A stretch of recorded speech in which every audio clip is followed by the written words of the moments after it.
Hi, Lena. Exactly. Tell me about your life. Oh, Christ. Where to start?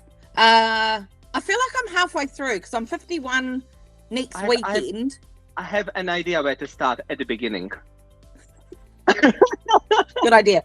So, 51 years ago, I was born in New Zealand. So, as you can probably tell, not from around here, but I lived in the country. I got brought up riding horses and having that kind of Huckleberry Finn, building things, growing things on a sort of farmlet in the South Island of New Zealand. And it was a wonderful way to grow up.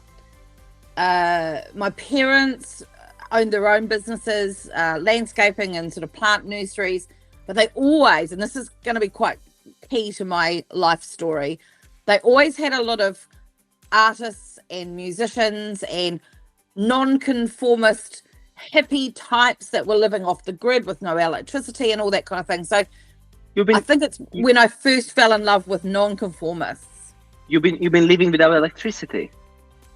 They had, yes. Some of these people had been living without electricity. They were completely off the grid. Oh, wow. And that was 50 years ago.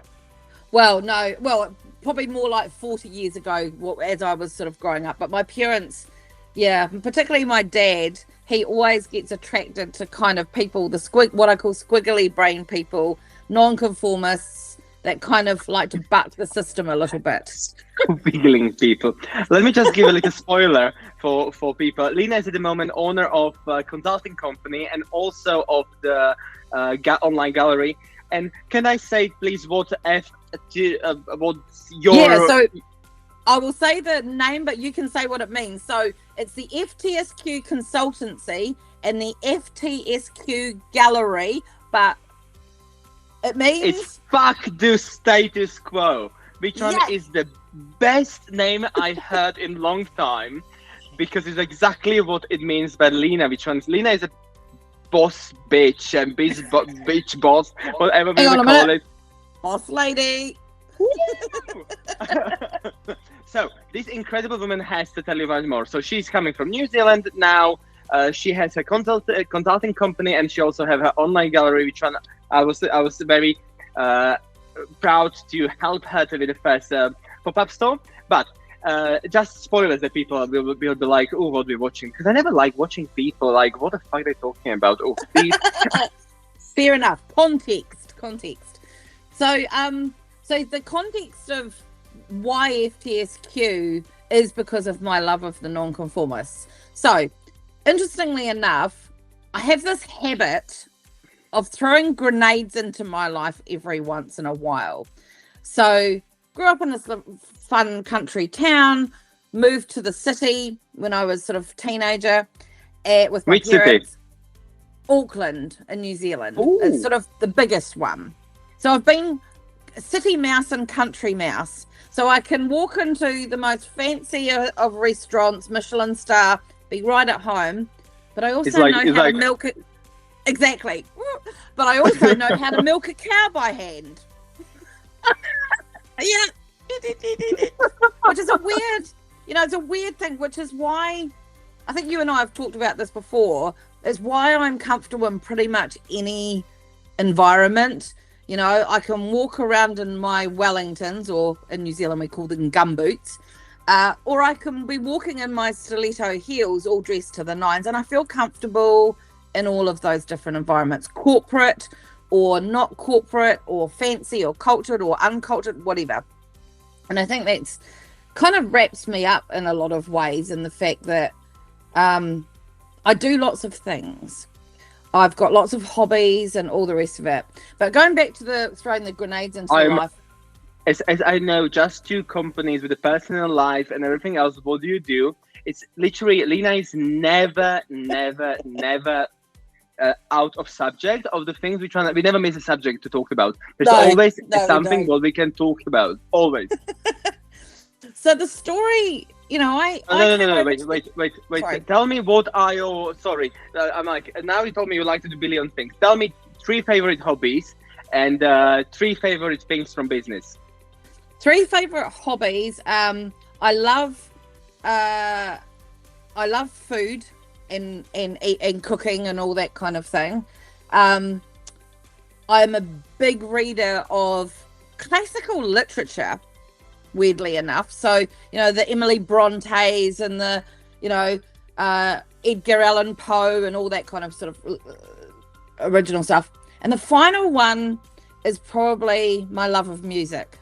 I can listen to, I love classical music. I love opera. One of my favorite people is Dolly Parton, but I also listen to dubstep. But I can also listen to Rammstein. I love it. And we actually had mood.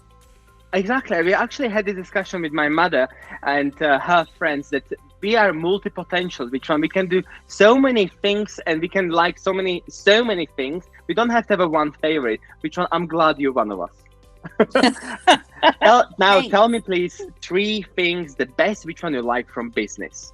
The 3 things I like in business. I really like that feeling of when I've helped somebody achieve their potential. Like, I love spotting the potential, but part of that is also helping them achieve it. The second thing in business that I like, which is why this is so good on your channel, is that I love connecting people. I like being connected to people myself, but I love that feeling of, that person could help that person. Hey, talk to each other. I'm going to do something really funny here because it's going to show how bonkers I am. SpongeBob SquarePants and Gary the Snail. Connecting. Anyway. So that's the second thing I love doing. And the third thing I love doing is following my gut in business. So the current businesses I've got, which is kind of the 2 combined under FTSQ, but particularly the gallery, I made a decision right at the beginning of launching it that I wasn't going to write a business plan. And it's lucky I've owned other businesses before, which we'll talk about in a minute. But I wanted to 100% run that business off gut and instinct and trust it. So for me, that's something I always talk to people about. Trust your gut, trust your instinct in line with your purpose, whatever that purpose is. And some people don't always figure out what it is for a while. It took me a long time to figure it out. But once I did, it's about helping people. Do you know what is your purpose? Yeah, my personal purpose is helping people. I love it. The purpose of the business consultancy, FTSQ Consultancy, is to support non-conformists, which is still part of the helping thing. And the purpose for the gallery is to ensure that the legacy that artists want to leave behind with their art is supported by somebody that knows how to do things in business and commercial and all the rest of it. So art is legacy kind of situation. Oh, by the way, but guys, all underpinned by the helping bit. I love the helping. Follow by Lena on LinkedIn. Connect with her. Follow her. She has all the social media. I don't. Except TikTok. No TikTok. Except TikTok. So, but all the links you will see below. And whichever is your favorite, just choose. And if you want to just connect, let me know. And I'm happy to connect you indifferently. But or you can become one of the members. Yeah, that'd be good too. So, tell me, what was your first business? So the first business I had was actually in New Zealand. It was a tiny little, I'd been working for a publishing company at the time selling magazine space. So that's where I sort of started my selling world. Advertising. Yeah, I sold advertising space in a magazine, and it was a business magazine. And I kind of didn't really want to do that anymore. And one of the clients there said, I actually am going to need somebody to help me with marketing and so forth. And I said, well, funny that, I'm thinking of leaving. Will you be my first client? So I set up a just me only little marketing consultancy. And I had little clients, different businesses and what have you. And that's kind of what I was doing for about 18 months in 2002, 2003. And that's so when I threw... years ago. Yeah, exactly. That's when I threw a massive grenade into my life and went, I think I might go live in England. 6 weeks later, I landed. I was here. I didn't How leave long is the flight? Door to door from my mum and dad's house to where I live now, 36 hours traveling. It's vile. But anyway, So but I you flew landed. all this way without sleeping, 36 hours. Oh no, What have you? Where have you slept? On the plane. Can you sleep on a plane? Oh, easy. Oh, I can't. Before I'm even taken off on the sleep. So, you know, and that brings me on to, I think you talked about it in the last episode where my first day, so I landed in London, went and looked at the Houses of Parliament, Big Ben, Abbey Road, all on the first day. Then we went that night straight up to Stonehenge for summer solstice. It was amazing. And we got to touch all the stones, and, you know, that was my sort of entry into the UK 21 years ago.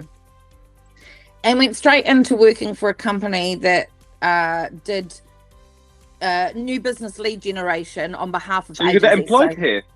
Yeah, so I was employed straight away. So you first had a business in New Zealand, and then you decided, oh, I want to live in England. You moved to London, and then you got employed as a first thing.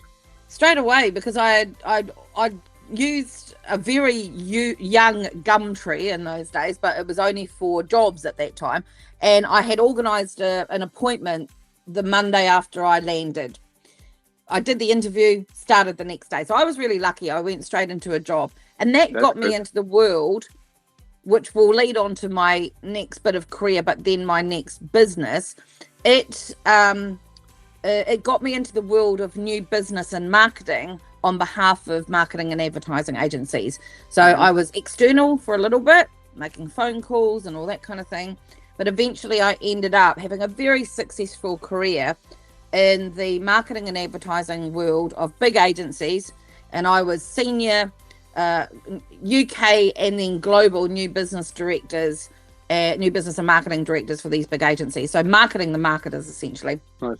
And I did that for a really long time. And then in 2014, I was I'd always intended long term when I came over that I'd probably end up opening a business. Never thought it would be in the UK, thought it would be back in New Zealand, but I liked it here. And so I decided to stay. And so I ended up leaving the big 6-figure salary, massive job to start up my own agency that did branding and marketing for other smaller agencies. You told me that before you left, you actually went to your boss to tell your boss that you are actually opening your own business. That's why you're leaving. You've been totally honest. And yep. Why the decision? Even before that was even before I left. I actually had that in mind when I started the role. At interview stage, it's because I knew in my heart that it was probably going to be my last job. So, but I also said to them, look, I'm not going to run either. I'm going to do a good job, which I did. And I got promoted several times while I was there. And I did a good job, and we made, we won lots of new business and blah, blah, blah. But I'm not very good at doing what I'm told by other people. Bloody awful at it. I know how this feels. And so there had been a strategic plan in my mind what I was going to do and how I was going to maneuver to be able to leave. So we created a business, and I want to bring one important thing is that after you got your business running and you're being successful, something happened in your life. What literally right now we are calling that Lena needs to pause.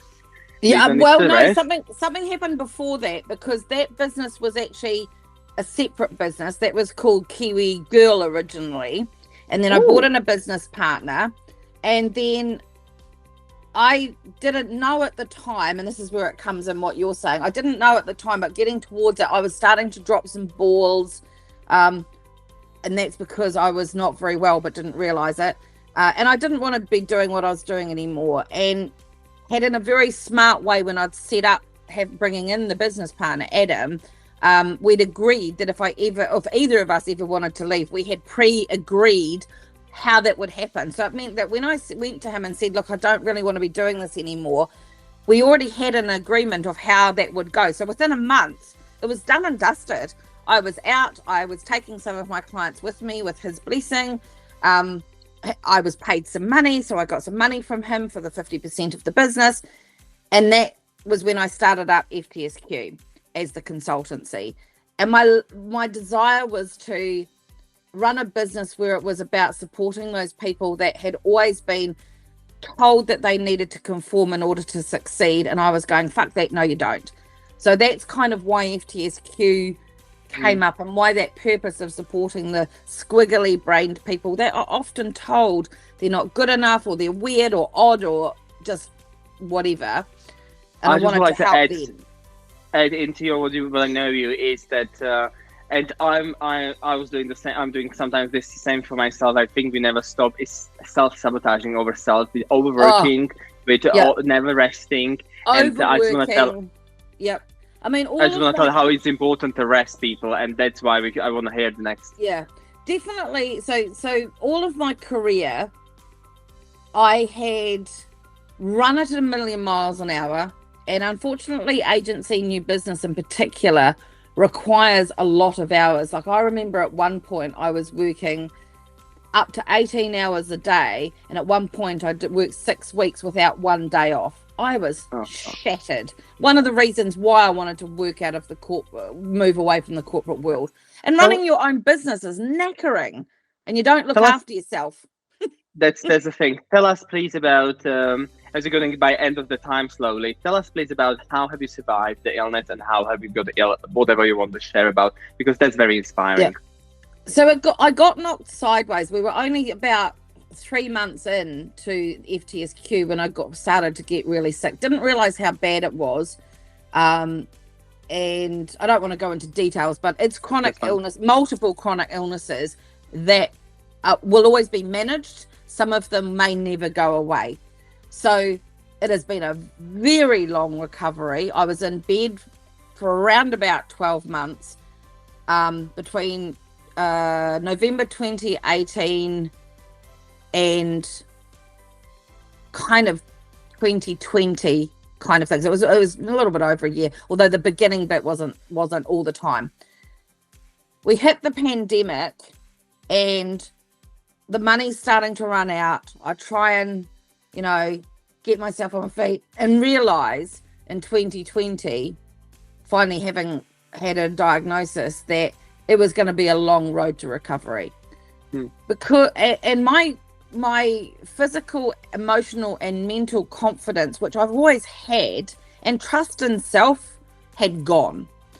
So the impact wasn't just physical, it was mental, it was emotional, and it was spiritual and financial. Fuck me, financial. But anyway, that's another story. The thing that's got me through is a number of things. Interestingly enough, if it wasn't for that inner circle of people that I've told you about, my business wouldn't have got through. My wonderful accountant, which is also now your accountant, Alan, from Aspire Business Partners, he ensured that my business kept ticking along. I will love him forever for helping with that. And my amazing lawyer, who is also now has helped you with some of your legal stuff as well. Those people ensured that when my brain wasn't working, because a lot of it was neurological, when my body wasn't working, that people around you was massive. Another thing that helped me get through that was never giving up. And sometimes, like you said, you self-sabotage or stuff happens. It has taken a long time, many years of recovery for me to get where I am. And I still have days, sometimes weeks, where I'm knocked sideways because I try and overdo it. It's something you and I have talked about a lot, is that I always have to keep reminding myself to be kind to Lena, to the universe. Exactly. The universe. I tattooed it to be gentle to Lukas. Exactly. But also to the universe was basically teaching me a lesson of I need to slow down. I think you're also a big inspiration for others, whoever is watching this, that even through the illnesses, sometimes the universe is telling us, even my mother's story is the similar, just stop. Even you see you can't get through, trust me, you can. Just stop. Just now, if you need to just stop, pause us even right now. We have now 1 more minute, but you can get through that. And with the good people around, as an amazing incredible example. Ask for help, because that was something that power of vulnerability. It's not weakness, which I used to think was weakness. No, it's ask for the help. I do have therapy to help me get my mindset back onto a success mindset rather than a just getting through mindset. And that's ongoing. I talk to people and I don't hide anymore. That's great. I'm not hiding the fact that financially it fucked me. I had to go on benefits for a while, and that was initially humiliating, but then I realized that, I've paid huge taxes for a really long time, so it's okay. But the mindset shift is one of the things that I think has been the most powerful thing, but also continually believing in self and purpose, staying on track with your purpose, I think. I love that. Listen, we came to 20 minutes right now, but this is not your last episode with me and my episode with you.